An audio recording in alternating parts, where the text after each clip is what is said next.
We absolutely support Israel's right to defend itself in line with international law. We need to safeguard financial stability. 2024 is not going to be an easy year. We used to call it the dream of home ownership, but look at Britain now. We've got to hang on to optimism and hope because it is the biggest driver of change. Let's stop thinking of life in terms of Brexit. Let's move on and look to the future.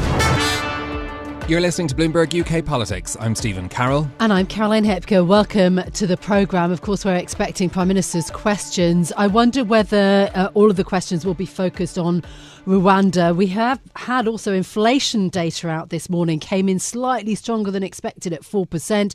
Will there also be questions around the UK's role in the Red Sea, given the conflict in the Middle East? Yeah, certainly plenty to watch out for. But I mean, how could we not start with the drama in the Tory party last night's the resignation of the two deputy chairmen, Lee Anderson and Brendan Clark-Smith, speaking of their unhappiness with the Rwanda deportation bill and the direction they felt it was taking the Conservative Party in. 60 MPs from the Tories voted in favour of the amendments for that bill as it went through that first vote in Parliament, but that puts, a not huge number on the majority as we come towards a second vote later on today. The government's working majority in the House of Commons is 54, according to the Parliament website. So if half of the Tory rebels and the opposition join forces, the legislation could be defeated. I mean, read the resignation letter of Lee Anderson and Brendan Clark-Smith and you understand the depths of really the chaos that continues in the Conservative Party. They are in favour of the Rwanda bill and yet they're resigning from their positions as deputy chairman because the government has not gone far enough. This is sort of ideological. I mean, there's even a mention in the resignation letter, blaming the Blair era legal framework for the sort of mess that the Conservatives are in. It's really a pretty difficult moment. But it speaks to yet another moment of disquiet in the Tory party. Would we go as far as calling it chaos? We may well by this evening, and that's something that we're going to be digging into a little bit later on when we're joined by our UK government editor Stuart Biggs to discuss. Lots of fun in the newspapers being had though at poking around this, particularly parallels being drawn with a television phenomenon that I have not been watching, I must admit. This is The Traitors in the BBC. Have you been watching it? No, I haven't. I think we're the only two people in the country that aren't, I should point out. So we are firmly... But now I want to, frankly, after reading the opinion piece by Paul Waugh in The Independent, look, the name says it all. The Traitors tells you where the parallels perhaps might be drawn with what's being experienced in the Tory party. Let's listen into the Labour leader, Keir Starmer. Father also and all those suffering in this way. Mr. Speaker, I can't let today pass without saying how saddened I was by the tragic death of Bronson Battersby, aged just 2, who died in heartbreaking circumstances in Skegness. I know that this House will join me in sending our deepest sympathies to his family. Mr. Speaker, the government has been forced to admit that it has lost contact with 85% of the 5,000 people earmarked for removal to Rwanda. Has he found them yet? Prime Minister. Mr. Speaker, what I can tell the honourable gentleman is that in spite of him blocking every single attempt that we have taken, we have managed now, because of our actions, to reduce the number of people coming here by over a third last year, remove over 20,000 people from this country back to their home countries, carried out 70% more illegal enforcement raids, arrested hundreds of people, closed down thousands of bank accounts, and processed over 100,000 cases, the biggest number in over 20 years, Mr. Speaker. That's because on this side of the House, we want to stop the boats, we have a plan, it's working, and with him we would just go back to square one. My first thought is, how do you actually lose 4,250 people? Then you remember that this is the government that scrapped HS2, but the costs are still rising by billions. This is the government that spent £400 million of taxpayers' money on a Rwanda scheme, yet can't deport a single person. And this is the government that waged a week-long war on the Greek Prime Minister for reasons known only to themselves, and suddenly are reminded that, of course, this farce of a government could lose the people it was planning to remove. But he didn't answer the question, so I'll ask him again. Where are the 4,250 people that the government has lost? Where are they? Mr. Speaker, as I said, we've actually identified and removed over 20,000 people from this country back to where they belong. But he asks these questions about the Rwanda scheme, Mr. Speaker. That it is important that we get this up and running, because it's important, as the National Crime Agency say, that we have a working deterrence to resolve this issue. That's indeed how Australia solved this problem, and that's how Albania has worked for us. But we know he asked these questions, Mr. Speaker, about the detail of these things, but we all know he doesn't actually care about solving this problem, and we know this because when the BBC asked him about the Rwanda plan, they quizzed him and they said, if the numbers crossing the channel on small boats decline, i.e. so it's working, would you still reverse it? The Labour leader said yes. It's crystal clear he doesn't have a plan, and it will be back to square one, Mr. Speaker, spending £400 million on a plan not to get anybody to Rwanda whilst losing 4,000 people is not a plan. It's a farce. Only this government could waste hundreds of millions of pounds on a removals policy that doesn't remove anyone. Only this government could claim that it's going to get flights off the ground only to discover they couldn't find a plane. Only this government could sign a removal deal with Rwanda, only to end up taking people from Rwanda to here. But he still hasn't answered the question. So I'll try again. What progress has he made in locating the 4,250 people his government has apparently lost? He's dodged it 3 times. Where are they? Mr. Speaker, it's the same thing again and again. Here we are talking about what we are doing, but I'm happy to go over it, Mr. Speaker. What are we doing? We've increased the number of illegal enforcement raids by 70%, leading to thousands of arrests, using powers, Mr. Speaker, that he blocked in this House. We have closed down thousands of bank accounts of illegal workers, again, using powers that he blocked, Mr. Speaker. Order. Mr. Do you want that early cup of tea, or are you going to be a little bit more silent, Prime Minister? And, Mr. Speaker, as I said, we have worked through a record number of cases and returned a record number of people back to where they've come. All of that is a plan that is working, and we can see that it's working because the numbers of people coming to this country are down by over a third, Mr. Speaker. But again, it is a bit rich to hear him in here pretending that he cares about how we actually stop the boats when he's been crystal clear. He's been crystal clear and said that even if the plan is working to reduce the numbers, he would still scrap it, Mr. Speaker. It's because he has no values, no conviction and no plan. It is back to square one.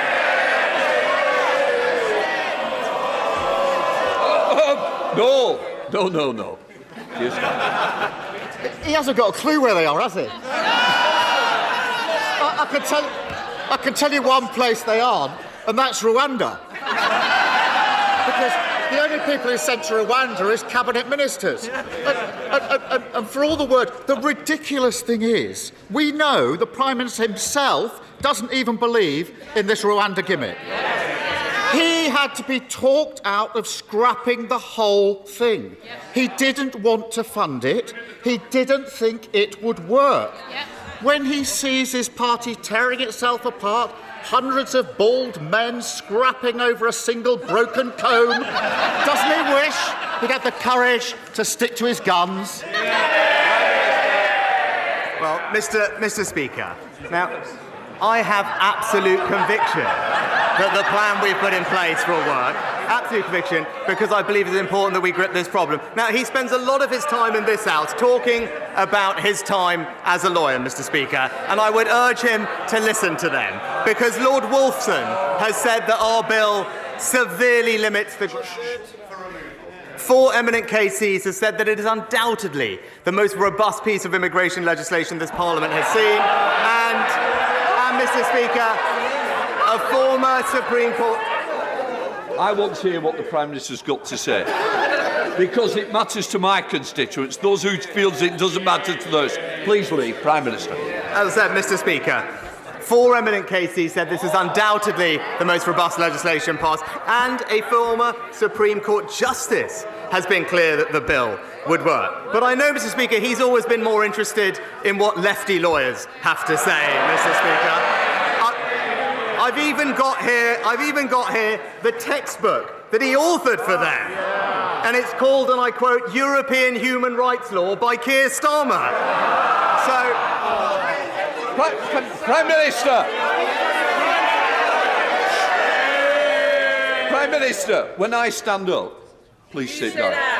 Can I just say, we don't use props in this House. And I will certainly ensure that if you do need reminding, I certainly will. Keir Starmer.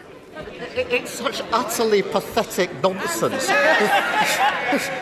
He's been brutally exposed by his own MPs yet again. He's got one party chair who says she hopes the Lords will rip his Rwanda deal to pieces. He's got 2 more who had to quit because they don't think it'll work.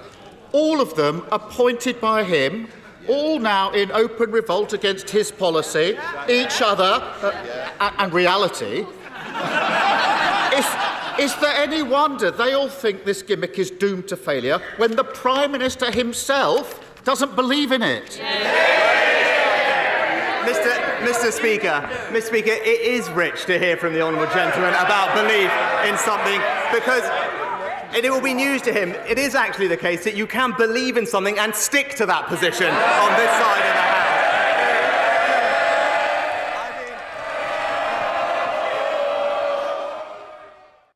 The Prime Minister Rishi Sunak facing off there against the Labour leader Keir Starmer. Prime Minister's questions dominated by the Rwanda deportation policy, perhaps unsurprising given the ructions within the Conservative Party over that policy, and a vote due later today. Keir Starmer trying to get an answer from Rishi Sunak about the people that he says the government has lost contact with, who they were planning to send to Rwanda, some 4,000 people. He asked the question, where are they?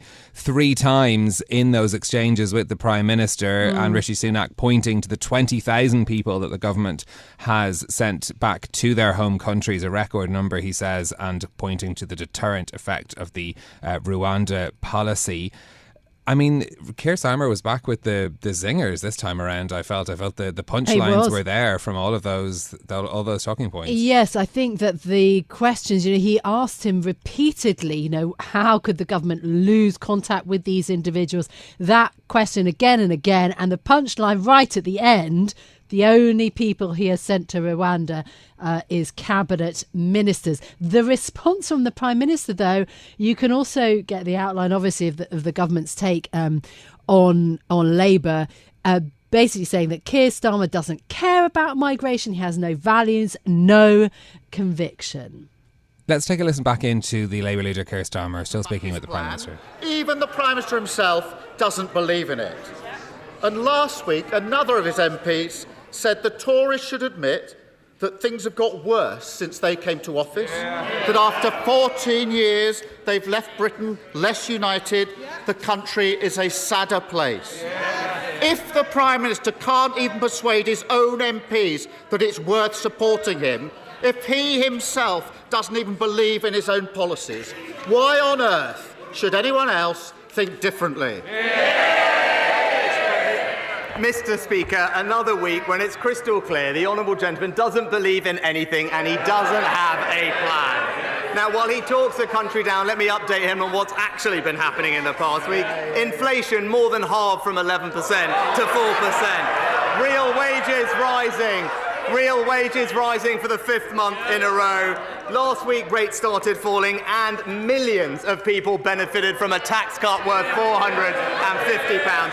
So while he takes us back to square one with a £28 billion tax grab, let's stick with a plan that's delivering a brighter future for Britain. So we are now finished with Prime Minister's questions. They caught us out there a bit, I think, in the middle. They did. There was a moment where everyone sat down. It looked like it was over. But I mean, look, the final questions there still very much focused on that Rwanda policy. I did pick actually up on something that I've been sort of having a look around, the idea of using props in Parliament. Lizzy admonished the Prime Minister when he produced a paper that Keir Starmer had written about European human rights law, trying to make his point that Keir Starmer was associated with left-wing lawyers. And he was quickly interrupted by the Speaker, Lizzy, who told him to put it away and to sit down. Yes, absolutely not allowed to brandish props. No. It's against parliamentary convention. Interesting. Yes, I thought the best of the exchange actually was left to last. And again, the Prime Minister is saying that the opposition leader is talking the country down, that the inflation is more than halved. You've got real wages rising, tax cut for millions. He's the government is sticking to the plan.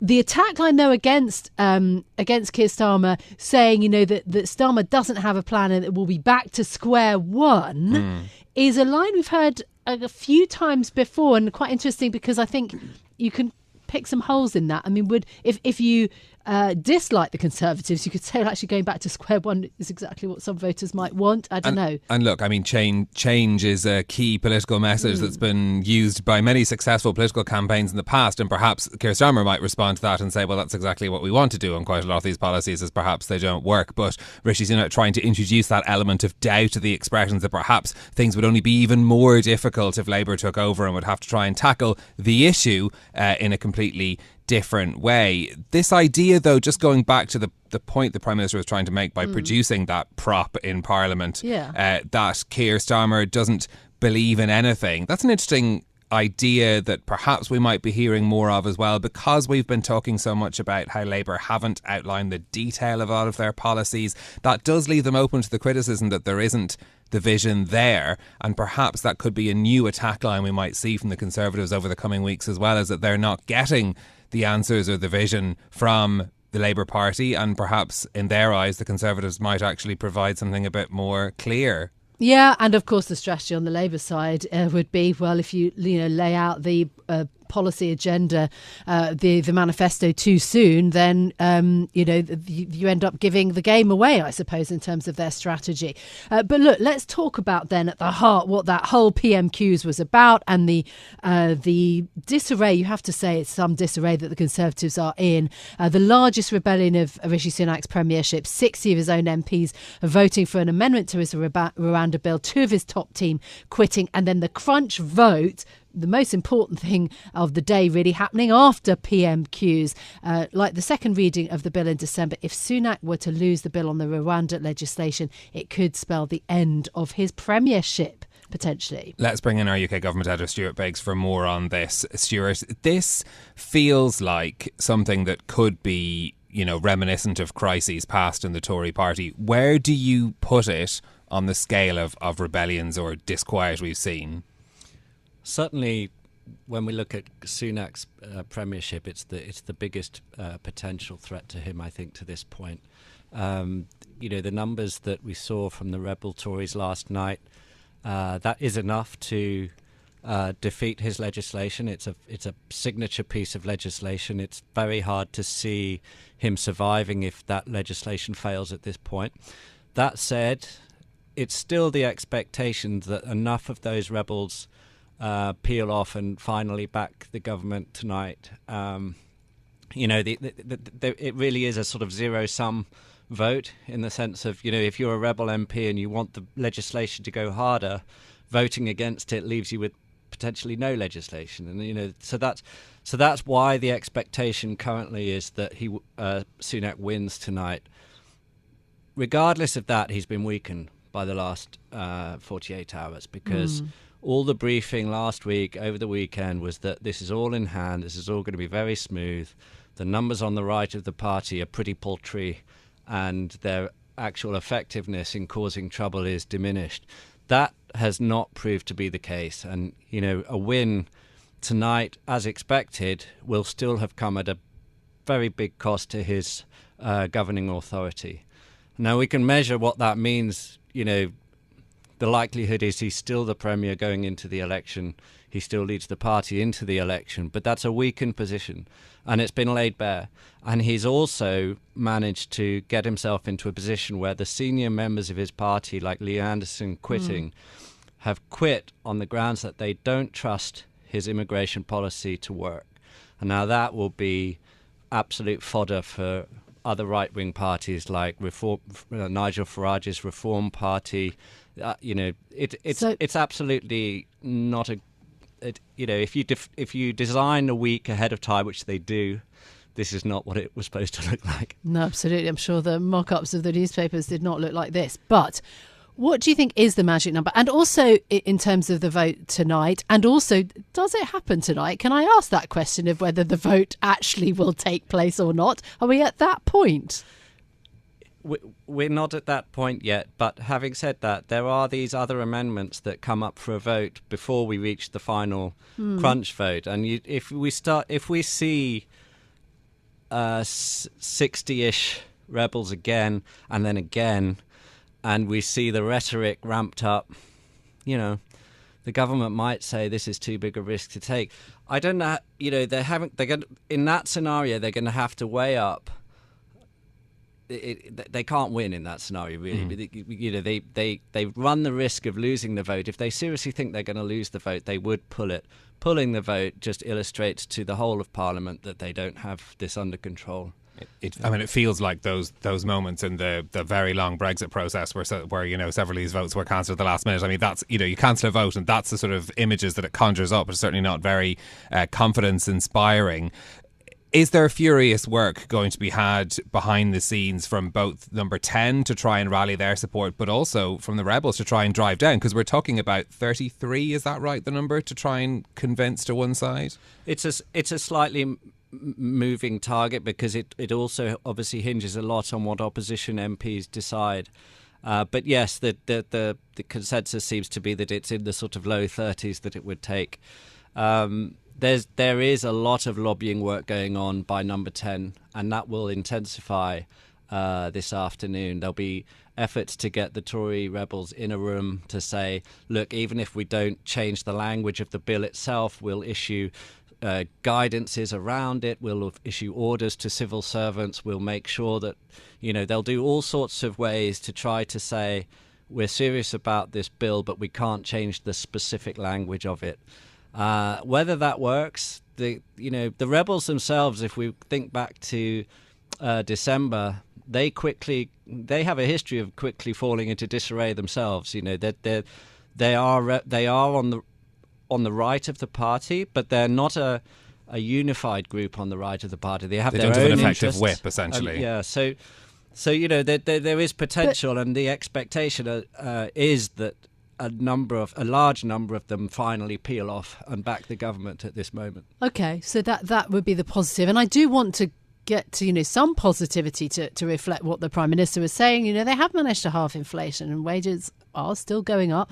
But there are simply so many factions within the Conservative Party. In fact, it's actually quite hard to keep track of them. I mean, I think there are probably either 4 or 5 by most people's count, it would seem.